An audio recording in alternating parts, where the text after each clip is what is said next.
Julia no recuerda muy bien su infancia. Tiene grandes vacíos en su memoria de aquella época. Solo recuerda aquel verano de 1929, cuando la enviaron a casa de su tata. La adoraba. Esa etapa fue la más feliz de su vida. Todas las noches le pedía que le contara la misma historia. Cada vez que la escuchaba, parecía una historia nueva y más cautivadora. Le daba miedo, pero llegó incluso a empatizar con su protagonista. Según esa vieja leyenda, en los lagos de la zona habita el espíritu de una mujer que fue asesinada por su amado, y cuando éste confesó que la mató por celos, fue ahorcado en el viejo árbol que crecía en una pequeña isla. Se dice que nunca encontraron el cuerpo de la muchacha, y que su espíritu, cada vez que el triste recuerdo de la noche en que falleció conmueve su alma, arrebata la vida de una mujer joven. Al sesgar su vida en plena juventud, solo por algunos instantes, la dama quedaba liberada de su dolor. Pasó casi 3 años con su tata, luego volvió a casa de sus padres y rápidamente olvidó cómo era ser feliz. 15 años más tarde, en el 44, se volvió a mudar a casa de la tata para refugiarse de la guerra junto con su familia. Eran tiempos difíciles. Los bombardeos de los angloamericanos continuaban destruyendo ciudades pacíficas en el valle del río Elsa. Las despensas estaban vacías y la gente pasaba hambre, pero con un general alemán como padre, eso no pasaba. 16 de julio de 1944. Esa mañana Julia se divertía colocando cámaras en el bosque cerca del lago. Su padre había fabricado un dispositivo que permitía hacer fotos en intervalos de tiempo establecidos. Intentaba fotografiar animales o cualquier cosa que hubiera en aquel lugar maldito. Fue entonces cuando vio algo flotando en el lago por el objetivo de la cámara. Le horrorizaba la idea de que alguien se hubiera ahogado en el lago. Aquel lugar era su mundo, donde pasaba días enteros soñando despierta, donde se perdía en sus pensamientos. Pero aquel despertar. Mientras se acercaba corriendo, se dio cuenta de que la persona llevaba uno de sus vestidos. Arrastró como pudo aquel cuerpo sin vida hasta la orilla, intentando no ahogarse también. Hasta que no la sostuvo entre sus brazos, no se dio cuenta de quién era. Se trataba de Marta, su hermana gemela. Estaba desesperada. No sabía qué hacer ni qué pensar. Cogió el colgante de su hermana, que llevaba grabadas sus iniciales, y se quedó allí tirada llorando. Cuando por fin aparecieron sus padres, su madre le dio un abrazo. Ella, que tanto la odiaba, le estaba acariciando. Pero entonces le llamó por el nombre de Marta. Le hablaba lentamente para que pudiera leer sus labios. Pensaba que era sorda. Pensaba que Julia era Marta. No recordaba cuándo fue la última vez que notó el calor de su madre. No quería que ese momento desapareciera, así que afirmó tímidamente con la cabeza. No era consciente de haber emprendido un camino sin retorno. Tendría que hacerse pasar por Marta para siempre. 17 de julio de 1944. Su padre estaba destrozado. Él sí que quería a Julia, y ahora ella tendría que verle sufrir por su muerte. Los escuchó discutir a través de la puerta. Su madre no parecía sufrir. De hecho, parecía incluso sentirse aliviada de que la muerta no fuera Marta. Al final, fue mejor para todos que fuese Julia la que muriera, y también ella que todos pensaran lo mismo. Su madre siempre la culpó de que Marta quedara sorda, y de que ella quedara estéril al dar a luz. Esa noche comenzaron las pesadillas. Sentía que Marta había perdido su alma al robar su identidad. La amaba, pero siempre le tuvo envidia, y ahora jugaba a ser ella. Estaba cortándole la cara. Se puso la piel arrancada en el rostro. Era un sueño asfixiante. A Julia se le clavó esa imagen en su cabeza. ¿Y si fue ella quien mató a su hermana?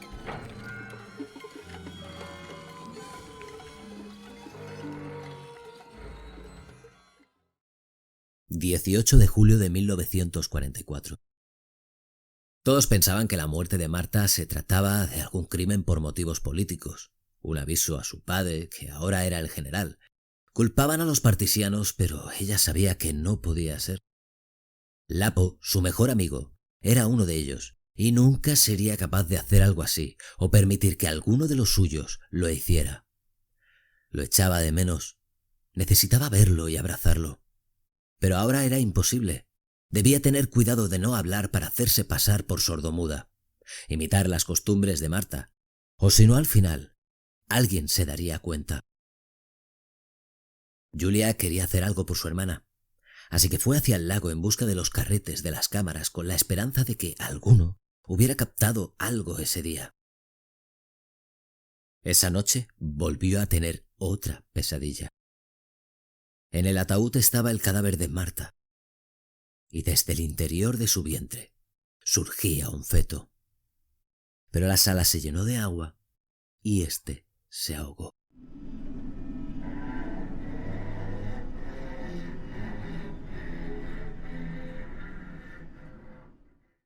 ...19 de julio de 1944. Cuando despertó, todas las sábanas estaban cubiertas de sangre. Era extraño, ya que aún no le tocaba el periodo.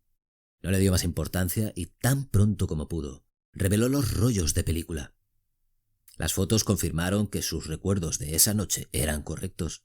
No había indicio alguno de que ella fuera la culpable de la muerte de su hermana. En parte, se quedó más tranquila. Poco después, rebuscando entre las medicinas de su madre, encontró lo que parecía una carta escrita por Marta.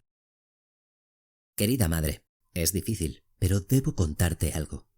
He descubierto que Julia está embarazada. Ve al lago mañana por la mañana a las 7 y obsérvala mientras se baña. Verás que su barriga está creciendo. Todo era cada vez más raro y confuso. Julia se preguntaba por qué su hermana haría algo así. Solo quería encontrar respuestas y cada vez conseguía más preguntas. El sonido de los soldados en el exterior de la casa la alertaron. Los ruidos provenían del bosque, así que se acercó con cuidado todo lo que pudo, hasta encontrar el cuerpo inerte de Lapo tirado en el suelo. Una bomba antipersona había arrancado sus piernas de cuajo. Ya nunca podría volver a abrazarlo. Sus lágrimas caían mientras leía la carta que Lapo le había escrito antes de morir. ¿Te sorprende que la carta lleve tu nombre y no piense que estás muerta? Ahora todo el mundo te llama Marta, ¿no? Te conozco demasiado bien. Nunca he entendido cómo la gente no puede distinguiros, ni siquiera vuestros propios padres. Marta ya no está y me cuesta creerlo. Tristemente tengo que seguir escondiéndome y no puedo encontrarme contigo. Nada me gustaría más que abrazarte y llorar juntos. Nada de palabras, solo estar cerca. ¿Podemos vernos en el granero esta noche? Haré todo lo posible por estar allí a medianoche. El estruendo de un disparo sonó. Todo se volvió oscuro. Luego cayó al suelo. Pensó que se moría, pero por extraño que parezca, Julia no tenía miedo. Cuando volvió en sí, se encontró de nuevo en otra pesadilla. La dama blanca, arrastrando hacia lo más profundo del lago el cuerpo de Lapo y Marta.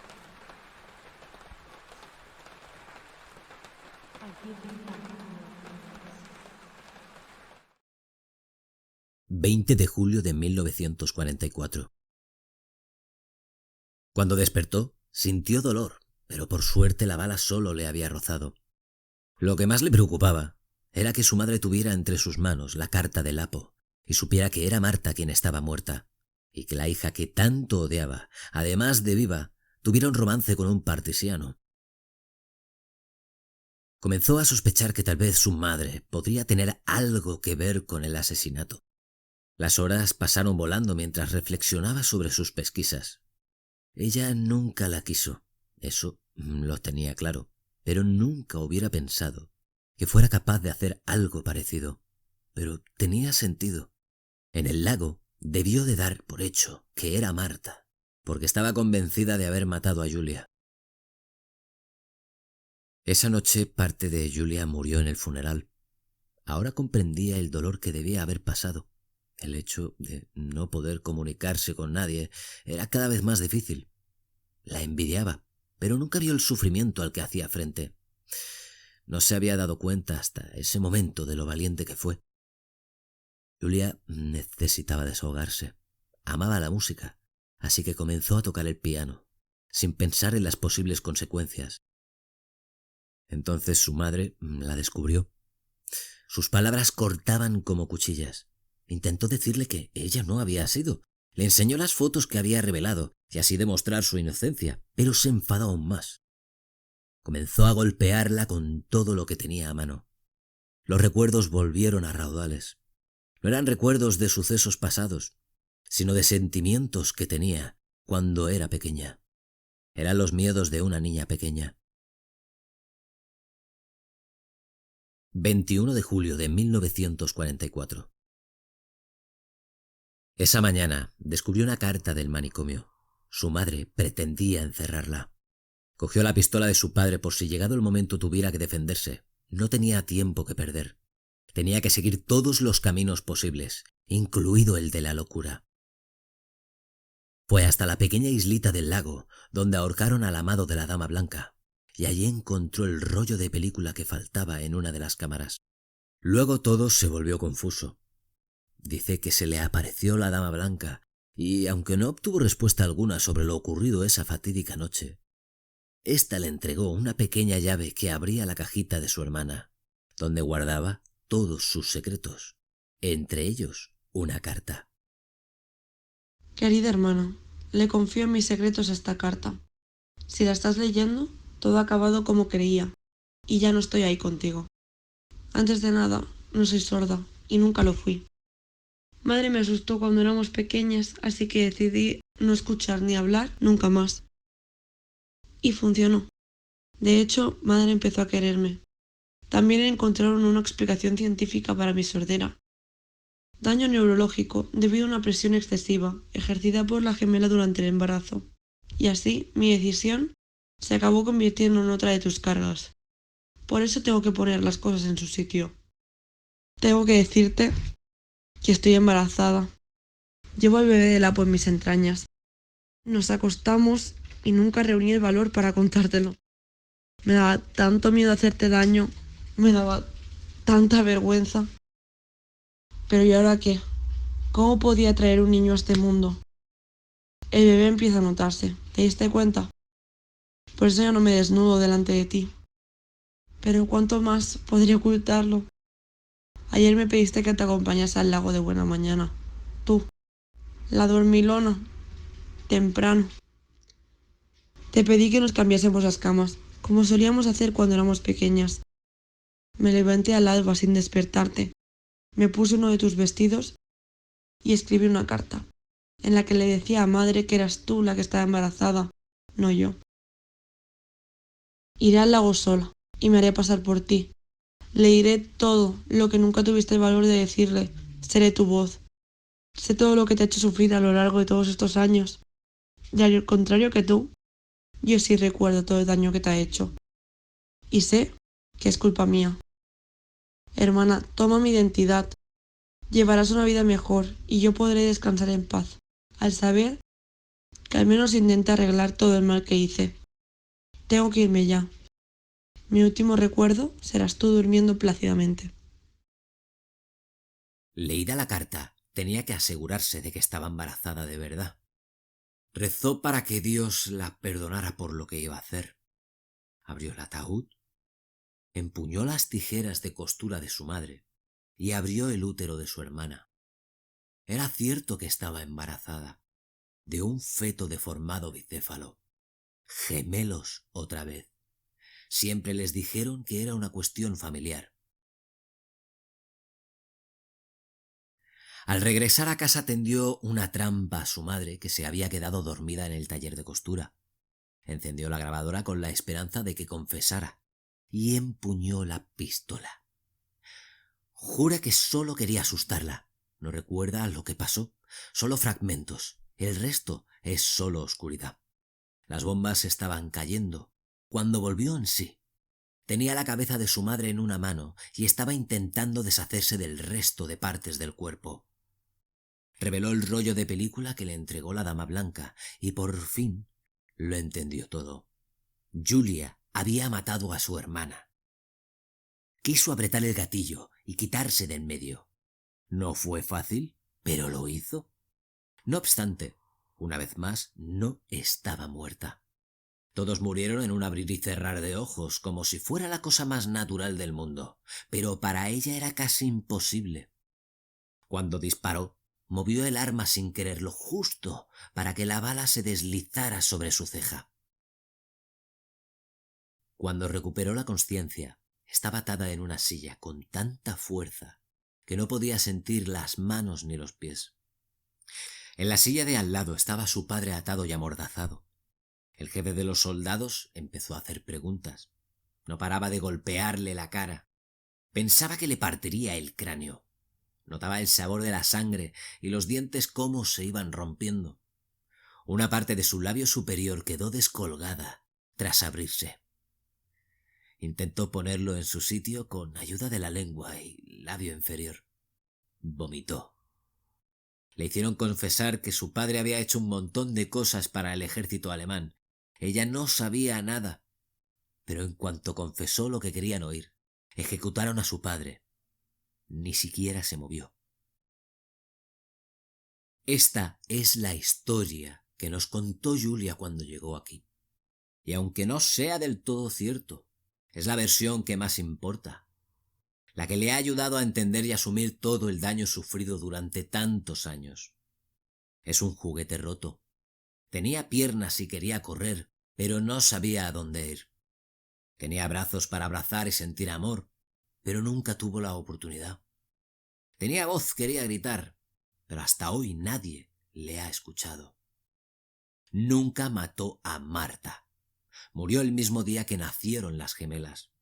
El parto fue complicado y por ello la madre quedó estéril. Esto afectó a la mujer psicológicamente hasta el punto de odiar y maltratar a la pequeña físicamente. El día que la madre mató a la mascota de la familia y se la intentó dar de comer a la pequeña, la internaron en un manicomio. Esos años de tratamiento de su madre fueron los que pasó viviendo con su tata. Pero con el tiempo, el tratamiento adecuado y ya más estable, la madre pudo regresar con su familia, aunque la relación quedó herida de muerte. Julia nunca estuvo sola del todo. En su corazón siempre estuvo Marta, la imagen de lo que podría haber sido. Una hermana con la que jugar, en quien confiar, a quien poder llorar. Llegó a quererla tanto que en su mente se convirtió en una persona real. Luego quedó embarazada, y al ver a Marta también en estado, se dejó llevar por la ira al sentir la traición de Lapo y su hermana, y la asesinó. Su mente quedó bloqueada. Por eso acusó a quien tanto daño le había hecho tiempo atrás, la misma que la odiaba, la que nunca admitiría a Lapo ni a su hijo en la familia. Por eso acusó a su madre, y también la asesinó. En esta historia no hay culpables. La madre y Julia fueron víctimas de una enfermedad mental. A su padre, Lapo y la tata los mató la guerra. Julia ahora es consciente y entiende todo lo sucedido. Lleva años de tratamiento y ya no supone un peligro para ella misma ni para los demás. Julia está preparada para volver a casa.